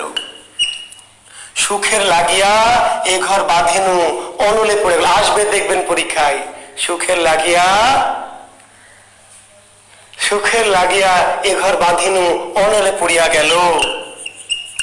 অমিয়া সাগরে স্নান করিতে সকলি গরল ভেল। সুখের লাগিয়া এ ঘর বাঁধিনু, অনলে পড়িয়া গেল। অমিয়া সাগরে স্নান করিতে সকলে গরল ভেল। পিয়াসো লাগিয়া জলদ সেবিনু, বজর পড়িয়া গেল। জ্ঞানদাস কহে কানুর পীড়িতি মরণ অধিক সেল। সুখের লাগিয়া এ ঘর বাঁধিনু, অনলে পড়িয়া গেল। অমিয়া সাগরে স্নান করিতে সকলে গরল ভেল। তিয়াস লাগিয়া জলদ সেবিনু, বজর পড়িয়া গেল। জ্ঞানদাস কহে কানুর পীড়িতি মরণ অধিক সেল। আসবে এই লাইনটি, যে পংক্তির রচয়িতাকে, চরণটির রচয়িতাকে বুঝতে পেরেছেন?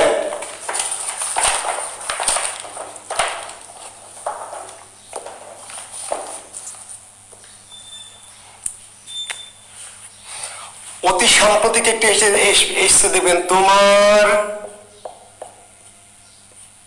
গরবে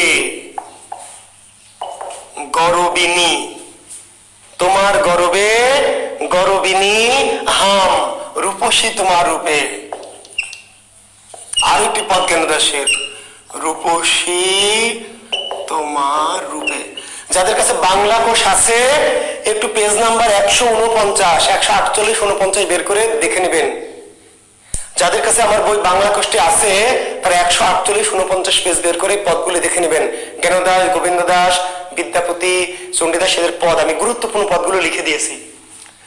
জ্ঞানদাসের রাখবো, তোমার গরবে গরবিনী হাম রূপসী তোমার রূপে, হেন মনে লয় ও দুটি চরণ সদা লয়ে রাখি বুকে।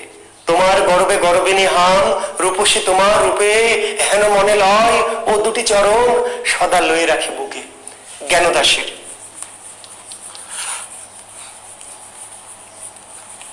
ঠিক আছে। গোবিন্দ দাসের পদগুলি আবার ওই যে ব্রজবুলিতে রচিত বলে জনপ্রিয় হয়নি। খুব দারুণ পদ গোবিন্দ দাসেরও, কিন্তু তার পদগুলি যেহেতু কোন ভাষায়, বাংলায় না, কোন ভাষায়, ওই যে ব্রজবুলি ভাষায় লেখা, ফলে বিখ্যাত বা জনপ্রিয় হয়নি। তবে দু একটি লাইন তবু একটু আমরা লিখব। গোবিন্দ দাসের, তাই না? জি, গোবিন্দ দাসের। ঢলো ঢলো কাঁচা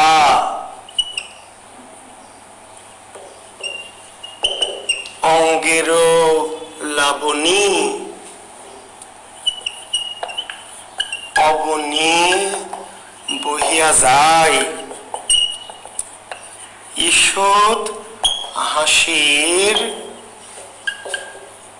তরঙ্গ হিলোলে, মদন মূর্ছা পায়।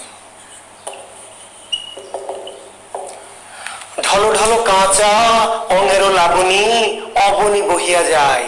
ঢলো ঢলো কাঁচা অঙ্গের লাবণী, অবনী বহিয়া যায়, ঈষৎ হাসির তরঙ্গ হিলোলে, মদন মূর্ছা পায়। গোবিন্দ দাসের পদ।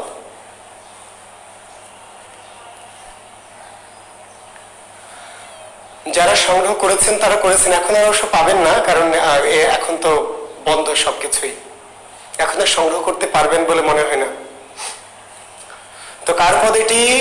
গোবিন্দ দাসের পদ। গোবিন্দ দাসের পদ আরো আছে, কিন্তু সব লিখছি না, কারণ বললাম যে জটিল পদ কম আসে, যেহেতু কি এটি হচ্ছে বাংলা নয়, কোন ভাষায়? বাংলার মিথিলা মিশ্রণ, ব্রজবুলি। ঢলো ঢলো কাঁচা অঙ্গের লাবণী, অঙ্গের লাবণী, লাবণী মানে সৌন্দর্য, মাধুর্য।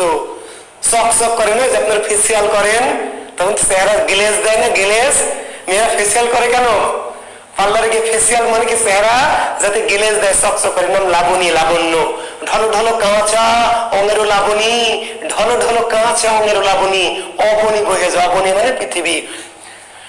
রাধার রূপ এমনই, এমনই ঢলো ঢলো। যখন হাঁটে, রাধা যখন হাঁটে তখন রূপ যেন কি উছলে উছলে পড়ে যায়, পৃথিবীতে গড়ে পড়ে। ভরা কলসি নিয়ে মেয়েরা যখন হাঁটে, ভরা কলসি নিয়ে, তখন কলসি উছলায় যেমন পানি পৃথিবীতে পড়ে যায়। রাধার রূপ এমনই, কলস ভর্তি রূপ রাধার। রাধা যখন হেঁটে যায় তার এই ঢলো ঢলো রূপ অবনী বেজে পৃথিবীতে বেয়ে বেয়ে, রূপ বেয়ে বেয়ে কি পৃথিবীতে পড়ে যায়। ঈষৎ হাসির তরঙ্গ হিলোল, ঈষৎ হাসির, ঈষৎ মানে অল্প, একটু যদি হাসি দেয় রাধা, এই হাসির তরঙ্গ হিলোলে অল্প একটু হাসি দিলেই এমনই হাসির ঢেউ ওঠে যে মদনও মূর্ছা পায়। মদন, মদনকে, জি, মদন হচ্ছে কামদেব, প্রেমের দেবতা, প্রেমের দেবতা, কামের দেবতা মদন। হিন্দু পুরাণে মানুষের মাঝে কাম জাগে, প্রেম জাগে কেন? মদন আপনাকে তীর মারে, তীর বান। এই রাধার হাসি এমন যে একটু হাসি দেখা মাত্রই মদন যে কামের দেবতা সেই অজ্ঞান হয়ে যায়। আর আপনাদের মতে মদনে যারা সেলা, এদের অবস্থা কি বুঝতে পারলেন? রাধার হাসি দেখে কামদেব মদন সেই অজ্ঞান হয়ে যায়। আর আপনারা যারা মদনের সারা সামসা আছেন এরা যদি রাধার হাসি দেখতেন তাহলে এমন দাঁত কপটি লেগে যেতেন জীবনে আর কি খুলতো না। জি, তো যাক, এই হচ্ছে আমাদের গোবিন্দ দাসের পদ। তো আমরা শিক্ষার্থী বন্ধুরা এগুলো রিটেনের জন্য আমাদের লাগে অনেক সময় যে জ্ঞান দাসের পরিচয় দাও, বিদ্যাপতির পরিচয় দাও, চণ্ডী দাসের পরিচয় দাও। ওকে, আচ্ছা আমি শেষ করবো আমাদের ক্লাস। রোজার দিনে চেষ্টা করবো একটু কম পড়ানোর জন্য। জি, তো চণ্ডীদাস কয়জন, এই প্রশ্নটি করেছেন। আমি আবার বলছি, আপনারা প্রশ্ন করে আমাকে মনে করে দিতে হবে না, বা আমি আলোচনা সিরিয়াল করে আমার সিস্টেম ওয়াইজ করবো। জি, তো চণ্ডীদাস বাংলার সাথে 4 জন। বাংলার সাথে চণ্ডীদাস কয়জন? চণ্ডীদাস 4 জন। বাংলার সাথে চণ্ডীদাস 4 জন। আর যদি পদাবলীর চণ্ডীদাস কয়জন? তাহলে 3 জন। ভালো করে বলছি, প্রশ্ন অনেক বলেন স্যার কনফিউশন। কনফিউশন না রে বাবা, প্রশ্ন তো দুইটা, তাহলে উত্তর স্যার এক জায়গায় দেখলাম চণ্ডীদাস 3 জন, এক জায়গায় দেখলাম 4 জন, কোনটা ঠিক স্যার? দুটোই ঠিক রে বাবা, প্রশ্ন যেটা সেটা উত্তর। বাংলা সাহিত্যে কজন চণ্ডীদাস? বাংলা সাহিত্যে কজন চণ্ডীদাস? 4 জন। ঠিক আছে, কে কে? একজন হচ্ছে ওই যে আমাদের গত ক্লাসের যে চণ্ডীদাস, ওই যে অনন্ত জলিলের পূর্বপুরী যে অনন্ত চণ্ডীদাস, জি, যার নাম ছিল বড়ু চণ্ডীদাস। একজনের নাম হলো দ্বিজ চণ্ডীদাস, একজনের দীন চণ্ডীদাস, আর একজনের নাম হলো শুধু চণ্ডীদাস। বাংলা সাহিত্যে চণ্ডীদাস 4 জন। বাংলা সাহিত্যে চণ্ডীদাস কয়জন? 4 জন। কে কে? বড়ু চণ্ডীদাস, দ্বিজ চণ্ডীদাস, দীন চণ্ডীদাস, আর একজন শুধু চণ্ডীদাস। আর বৈষ্ণব পদাবলী, আজকে যে পদাবলী পড়াচ্ছে, এই বৈষ্ণব পদাবলীর পণ্ডিদাস কয়জন? চণ্ডীদাস কয়জন? 3 জন। কেন? 4 জন চণ্ডীদাসের একজন পদাবলীর চণ্ডীদাস না, শ্রীকৃষ্ণ কীর্তন, যেটি আলাদা। আমরা আগে বলেছি শ্রীকৃষ্ণ কীর্তন যে রাধাকৃষ্ণ, ওটা আলাদা, এমনি প্রেম। আর বৈষ্ণব পদাবলীর প্রেম হলো প্রেম, ধর্মপ্রেম, ধর্মীয় প্রেম। তাহলে বাংলার সাথে চণ্ডীদাস 4 জন, কিন্তু বৈষ্ণব পদাবলীর বা পদাবলীর চণ্ডীদাস 3 জন। তাহলে পদাবলীর চণ্ডীদাস 3 জন কে কে? দ্বিজ চণ্ডীদাস, দীন চণ্ডীদাস, এমনি শুধু চণ্ডীদাস।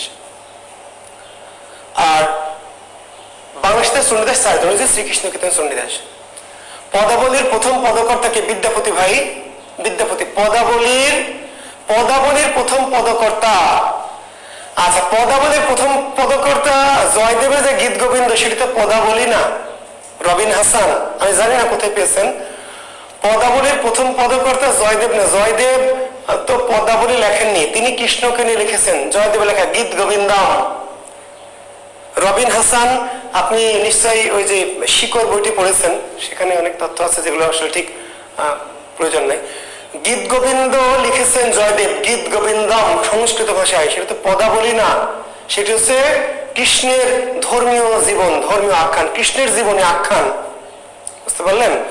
আর পদাবলী সৃষ্টি হলো বিদ্যাপতির হাত দিয়ে।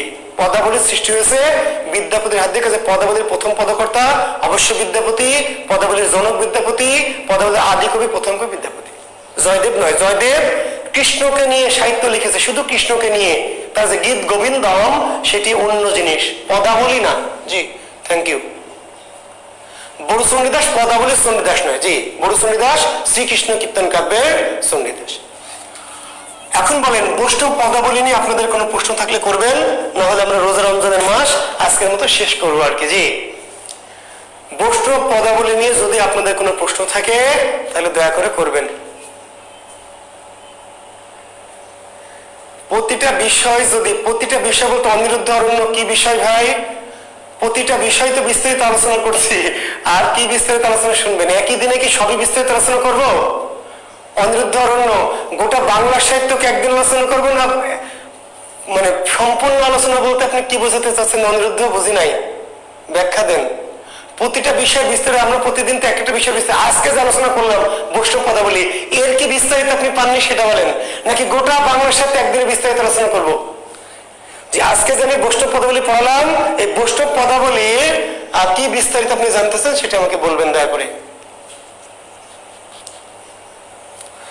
জি, রমজানে আপাতত 11টায় ক্লাস হবে। জি, 11টায়, 10:30টায় দিতে পারি যদি আপনাদের বেশি হয়। জি, 10:30টা বা 11টায় রমজান মাসে আপাতত 10:30টা বা 11টায় ক্লাস হবে। আর আগামী দিন পরীক্ষা হবে, জি, শ্রীকৃষ্ণ কীর্তন প্লাস বৈষ্ণব পদাবলী। আগামী দিন পরীক্ষা হবে ক্লাসের পরে, আগামী দিন ক্লাসের পরে পরীক্ষা হবে শ্রীকৃষ্ণ কীর্তন প্লাস বৈষ্ণব পদাবলী। আবার বলছে তিনজন চণ্ডীদাস কে কে? এই যে মুক্তা আখন্দ গাধী, লিখে দিলাম যে গাধী, মুক্তা আখন্দ গাধী, ওই তিনজন চণ্ডীদাসের ব্যাপারটা ক্লিয়ার করবো কেমনে? একজন দ্বিজ চণ্ডীদাস, একজনের নাম হলো দীন চণ্ডীদাস, একজনের নাম শুধু চণ্ডীদাস। আসলে চণ্ডীদাসই মূলত চণ্ডীদাস, কিন্তু আগের যুগে যে নামটি বড় চণ্ডীদাস বুঝিনি। স্যার কেন বুঝিস নি রে গাধী? তুই শ্রীকৃষ্ণ কীর্তন কাব্য করিসনি? সুমা ইসলাম গাধী, সুমা ইসলাম গাধী, তুই শ্রীকৃষ্ণ কীর্তন কাব্য গত ক্লাস করিসনি? যদি না করিস তাহলে দেখে নিবি, ওখানে বড় চণ্ডীদাস বুঝাই দিয়েছি। বুঝিনি স্যার কেন বুঝিসনি? ক্লাসে যে একদিন পুরো বুঝালাম, গত ক্লাসে দেখবি বড় চণ্ডীদাস বুঝাই দিয়েছি। তো আগে যুগে যে সমস্যাটি হতো, যদি একজন কারো নাম জনপ্রিয় হয়ে যেত তাহলে অনেকে কি করত, সেই নামটিকে নিয়ে বুঝেন না, ওই যে অনন্ত জলিল নামটা জনপ্রিয় হয়ে গেছে, এখন অনন্ত জুয়েল, এই জুয়েলে তার নামের সাথে অনন্ত লাগাতে চাই।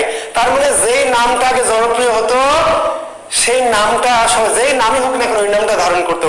তাহলে মূল চণ্ডীদাস একজন চণ্ডীদাস, রজকিনীর যে চণ্ডীদাস, রজকিনীর সে হলো মূল চণ্ডীদাস। আর এই চণ্ডীদাস যখন জনপ্রিয় হয়েছে তখন আরো অনেকেই কি করেছে, চণ্ডীদাস নাম দিয়ে পদ লিখেছে। তো সেই চণ্ডীদাসের একজন দ্বিজ চণ্ডীদাস, দ্বিজ, আর একজন কি দীন চণ্ডীদাস। আচ্ছা, বাকি দুজনের জন্ম হচ্ছে চৈতন্য পরবর্তী যুগ, ষোড়শ শতকে, ষোড়শ।